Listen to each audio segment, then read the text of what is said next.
কোন মুসলমান শান্তিতে ঘুমাইতে পারে না যতক্ষণ পর্যন্ত এই প্রথম কেবলা বাইতুল মুকাদ্দাস স্বাধীন না হবে।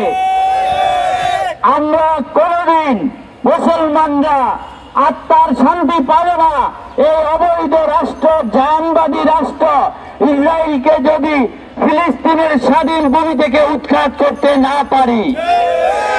এই সংগ্রাম শুধু বাংলাদেশের মুসলমানদের সংগ্রাম নয়, এই সংগ্রাম শুধু জাতীয় বিপ্লবী পরিষদ, বিপ্লবী ছাত্র পরিষদের সংগ্রাম নয়, এই সংগ্রাম বিশ্বের সমগ্র মুসলমানের সংগ্রাম, মুসলিম উম্মার সংগ্রাম। আরাকানের মুসলমানদেরকে হত্যা করা হচ্ছে, ভারতীয় গুজরাট সহ কাশ্মীর সহ বিশ্বের যে সমস্ত মুসলমানদের উপর হামলা হচ্ছে আমরা তার নিন্দা প্রকাশ করছি।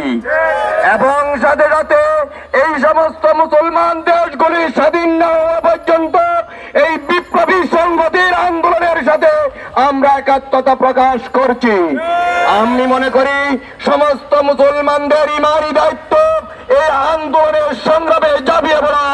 আমরা যতটুকু পারি কাশ্মীরের মুসলমানের জন্য, ফিলিস্তিনের মুসলমানের জন্য, আরাকানের মুসলমানের স্বাধীনতার জন্য সংগ্রাম অব্যাহত চালিয়ে যেতে হবে। আর একটা বাংলাদেশে মানবিক করিডোরের নামে এই যে ষড়যন্ত্র চলছে, আমেরিকান সেই ষড়যন্ত্র, ভারতের ষড়যন্ত্র, এই দেশের স্বাধীনতা সার্বভৌমত্বের জন্য একটি নীল নকশার ষড়যন্ত্র। মানবিক করিডোরের নামে এই দেশের স্বাধীনতার উপর হানা হবে, যেটা আপনারা দেখছেন লিবিয়াতে হয়েছে, আফগানিস্তানে হয়েছে।